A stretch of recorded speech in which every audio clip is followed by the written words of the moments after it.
प्रिय बहनों एवं भाइयों, आप सभी को मेरा हृदयपूर्ण प्रणाम। सोल्स कनेक्ट ऑडियो बुक्स में आप सबका हार्दिक स्वागत है। हम पढ़ रहे हैं पुस्तक व्यक्तित्व का प्रकटन, रिवीलिंग पर्सनैलिटी। आज हम इसके अध्याय 5 नए अभ्यासियों से वार्ता को आगे पढ़ेंगे। तो चलिए पढ़ना शुरू करते हैं। मैं यहाँ जब भी नैतिकता की बात करता हूँ, लोग नाराज़ हो जाते हैं। वे कहते हैं, अरे चारी जी, फिर वही नैतिकता की बात। भगवान के लिए अब फिर से नहीं, आज नहीं। लेकिन आपके अस्तित्व के लिए यह बहुत ज़रूरी है कि आपका अंतःकरण साफ हो। लोग नैतिकता के बारे में सीखने से क्यों डरते हैं? मेरा मतलब है, जिसका अंतःकरण साफ हो वह नैतिकता से नहीं डरता। कोई भी व्यक्ति जो भली भांति आयकर का भुगतान कर रहा है, वह आयकर विभाग से नहीं डरता। कोई भी व्यक्ति जो सड़क पर तेज गति से गाड़ी नहीं दौड़ा रहा है, वह पीछा करने वाली पुलिस वैन से नहीं डरता। हम पुलिस, आयकर विभाग, स्वास्थ्य निरीक्षक या ऐसे जो भी हों, उनसे तभी डरते हैं जब हमारे पास उनसे डरने का कोई कारण हो। बीमार आदमी अक्सर डॉक्टर के पास जाने से डरता है। वह सच्चाई नहीं सुनना चाहता। वह कहता है, ठीक है तो क्या हुआ? मैं अपने एक मित्र को बहुत अच्छी तरह से जानता हूँ। मैं जानता था कि वह मर रहा है और वह भी जानता था कि वह मर रहा है। वह डॉक्टर के पास जाता, उनसे हाथ मिलाता और कहता, डॉक्टर आप कैसे हैं? आशा है आप अच्छे होंगे। देखा?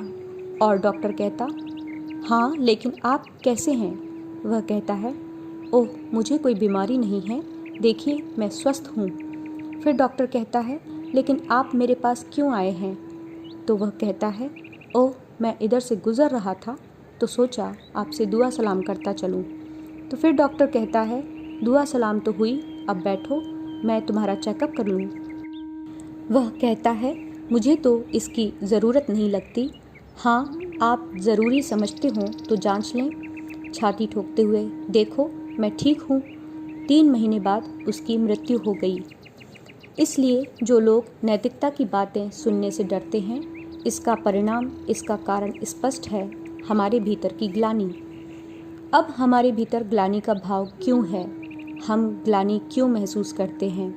अपने दिमाग का उपयोग कर हम कह सकते हैं, यह डेनिश जीवन का तरीका है, यह स्कैंडिनेवियन जीवन का तरीका है, यह यूरोपियन जीवन का तरीका है। तुम भारतीय लोग तो बेवकूफ़ हो, पहले से तय करके विवाह करते हो। जिस लड़की को देखा नहीं, उस लड़की के साथ तुम विवाह कैसे कर लेते हो? हम लोग सुखी हैं। जब सन 1980 में मेरी पत्नी भी यहाँ आई हुई थी, हमारे विवाह को लगभग 25 साल हो चुके थे। उसे सुनकर बड़ा धक्का लगा था जब लोग उसे आकर पूछते, खासकर लड़कियाँ, सुलोचना 25 साल हो गए और तुम एक ही आदमी से बंधी हो। इस बात से मेरी पत्नी बहुत खुश हुई। उसने मुझे यह बात बताई। मैंने कहा, तुम्हें उनसे पूछना चाहिए था कि चारी जी को भी तो देखो, वे भी 25 साल से एक ही स्त्री के साथ हैं।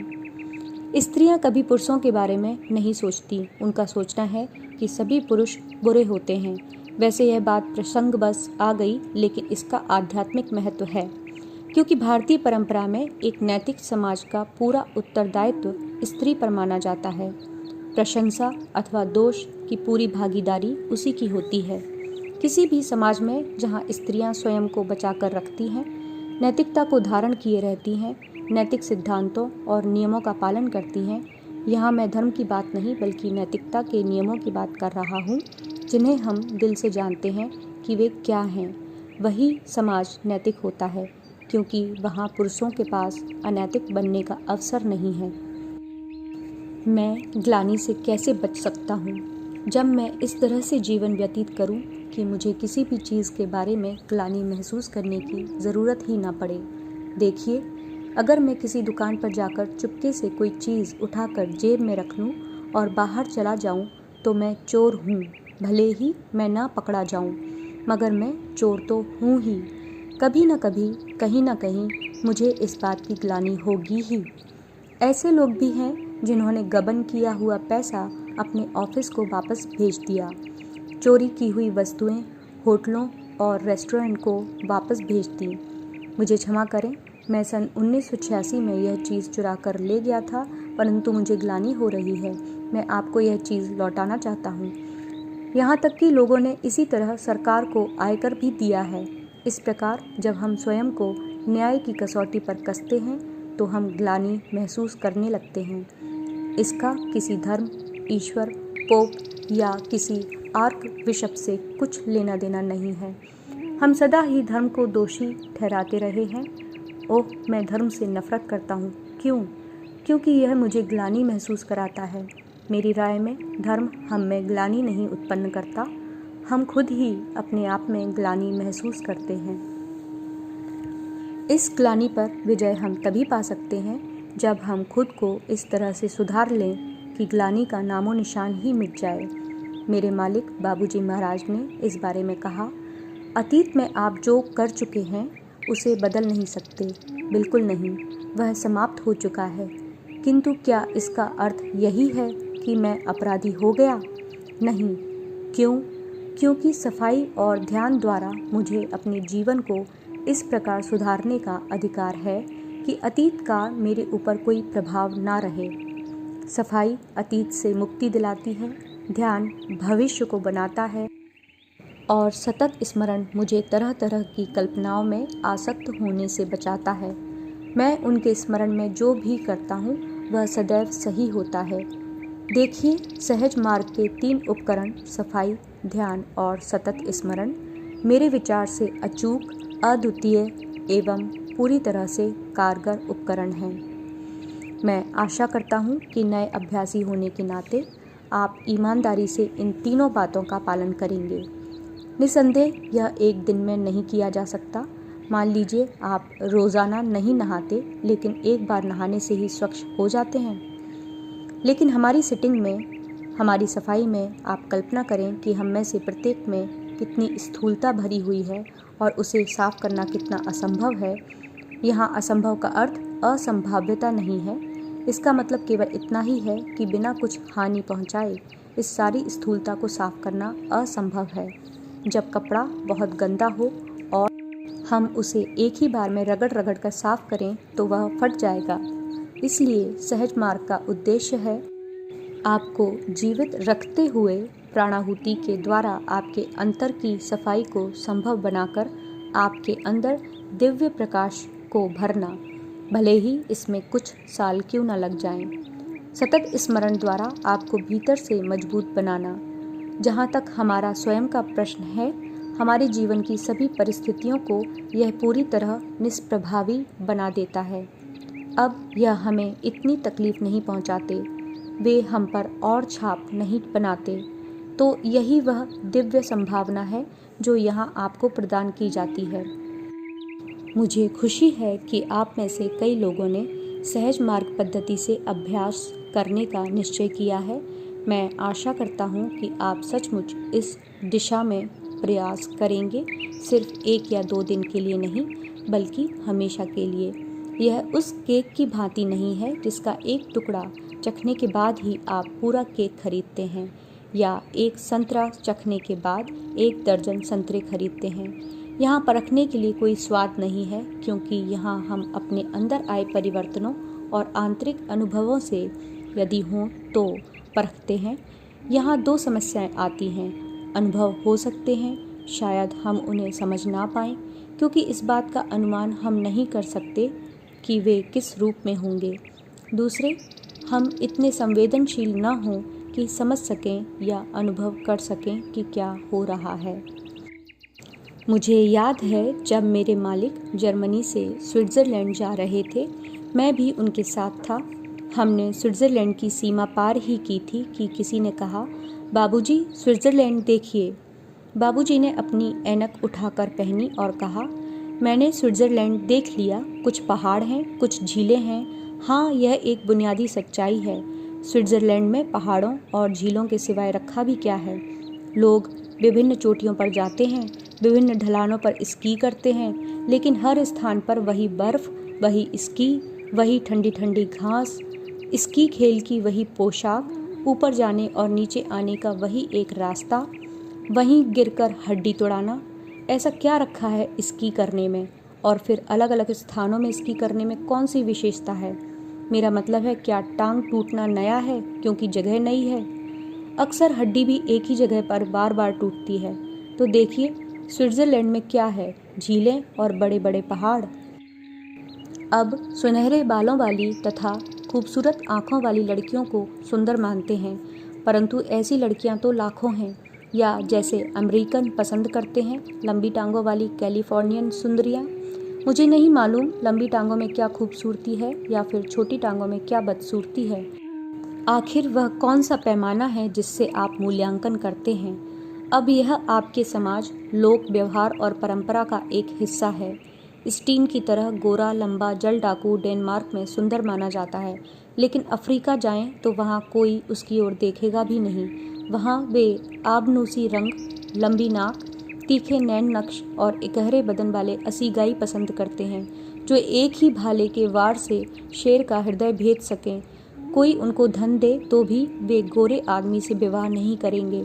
आप पीली नस्ल के व्यक्तियों के पास जाएं, बेरुखी से देखकर कहेंगे गोरे आदमी के लिए यहाँ कोई स्थान नहीं है। इस प्रकार जब हम स्थानीय मापदंड के आधार पर किसी व्यक्ति की खूबसूरती, बदसूरती, महानता या अन्य किसी बात का मूल्यांकन करते हैं, तो हम प्रकृति और मानवता के प्रति अपनी प्रशंसा को सीमाबद्ध कर रहे होते हैं। इस प्रकार हम देखते हैं कि हम भेदभाव और अलगाव उत्पन्न करके चीज़ों का नाश कर रहे हैं। मैं इस बात को जानता हूँ और आप भी जानते हैं। मुझे खुशी होती है जब कोई रूसी व्यक्ति डेन से विवाह करता है। यहाँ भारतीयों ने डेनिश लोगों से विवाह किया है और डेनिश लोगों ने भारतीयों से। यह बड़ी अच्छी बात है। इससे केवल यह पता चलता है कि प्रेम रंग भेद, जाति, नस्ल और सभी प्रकार की मूर्खताओं के बंधन तोड़कर आगे बढ़ता है। लेकिन इससे भी अच्छा एक मार्ग है, वह है आध्यात्मिकता का सर्वोच्च प्रेम का मार्ग, जिसमें आप गोरे हों या काले, आपकी आंखें नीली हों या काली, आपकी टांगें छोटी हों या लंबी, चाहे आप ईसाई, यहूदी, हिंदू जो भी हों, फिर भी आप एक इंसान हैं, है कि नहीं? अनपढ़ हो या पढ़े लिखे, राजा हों या रंग, फिर भी आप एक इंसान हैं। आध्यात्मिकता हमें एक सही दृष्टिकोण प्रदान करती है और कहती है, सावधान, किसी व्यक्ति को राजा और रंग, गरीब और अमीर, खूबसूरत और बदसूरत कहकर मत आंको, वे सब इंसान हैं।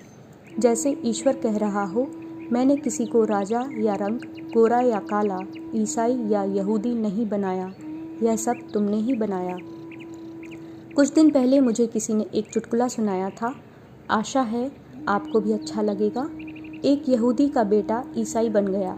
यहूदी ने ईश्वर से प्रार्थना की, हे अब्राहम के भगवान, मैं बड़ा दुखी हूँ, मैं बड़ा अकेला हूँ। ईश्वर ने पूछा, क्यों? उसने कहा, मेरा बेटा ईसाई बन गया। ईश्वर ने कहा, मेरा बेटा भी तो ईसाई बन गया है। तब यहूदी पिता ने कहा, भगवान फिर आपने क्या किया? ईश्वर बोले, मैंने उनको नया टेस्टामेंट यानी नया विधान दे दिया। अब देखिए, ये धर्म, ये अलगाववादी धारणाएं, तेरा ईश्वर मेरा ईश्वर, कितना हास्यास्पद है। हम सब एक ईश्वर की बात करते हैं, लेकिन सब जगह हम ईसा मसीह की मूर्तियां देखते हैं। ईसाई कहते हैं, ईसा मसीह मुक्तिदाता हैं, या मेरी शरण में आओ और मुक्ति पाओ। क्या इनके अतिरिक्त कोई मुक्तिदाता नहीं है? क्या मुक्ति पाने का विशेष अधिकार ईसाइयों का ही है? बाकी दुनिया नरक में जाएगी और दुख उठाएगी। क्या ईसा मसीह ने कभी ऐसा कहा? मैं ईसाई धर्म और उसकी शिक्षाओं से अच्छी तरह से परिचित हूँ। मैं नहीं समझता कि ईसा मसीह ने कभी ऐसा कहा है। हर धर्म में यही कहते हैं, केवल इस धर्म के द्वारा आप अपना आत्मविकास कर सकते हैं। आध्यात्मिकता कहती है, सब बकवास है, सीधी सी बात है, जिसकी तुम पूजा करते हो, जिसे तुम खोजते हो, जिसे अनादिकाल से तुम बाहर खोजते रहे हो, उसे यहाँ अपने हृदय में ढूंढो। वह यहीं अंदर मौजूद है। उसे कैसे ढूंढें? अपनी आंखें बंद करो, ध्यान के द्वारा उससे संपर्क साधो। लेकिन मेरा संपर्क टूट गया है। किसी ऐसे के पास जाओ जो उस संपर्क को फिर से जोड़ देगा। मुझे वह कहाँ मिलेगा? प्रार्थना करो, वह स्वयं तुम्हारे पास आएगा। मैं कैसे जानूंगा कि वह सही व्यक्ति है? बैठो, ध्यान करो और देखो, वह यहीं मेरे अंदर थे, फिर मैं दुखी क्यों हूँ? अपने संस्कारों के कारण। मैं इनसे छुटकारा कैसे पाऊँ? सफाई करो। क्या यह संभव है? हाँ। कौन करेगा? तुम स्वयं। क्या यह प्रभावी होगा? हाँ, अगर तुम सही ढंग से जीवन जियोगे। अगर तुम नहीं चाहते तो नहीं होगा। अगर तुम जानबूझकर अपने अंतःकरण के विरुद्ध जाकर कार्य करोगे जो तुम्हें नहीं करना चाहिए, तो यह बिल्कुल प्रभावी नहीं होगा। इसलिए मैं कहता हूँ कि आप खुद अपने भाग्य के मालिक हैं। मालिक तो केवल आपको अपने भाग्य पर प्रभुत्व पाने में सहायता करते हैं। उनसे डरने की ज़रूरत नहीं है। आपको उन्हें पूजने की, आदर करने की या प्रेम करने की भी ज़रूरत नहीं है। आपसे तो केवल उनका अनुसरण करने की अपेक्षा की जाती है। मैं आशा करता हूँ कि आप उनका अनुसरण करेंगे। धन्यवाद। यह अध्याय यहीं समाप्त होता है। अगले अध्याय को लेकर हम शीघ्र ही मिलेंगे। हमारे साथ जुड़ने के लिए और हमारे साथ बने रहने के लिए आप सभी का हृदयपूर्वक धन्यवाद एवं आभार।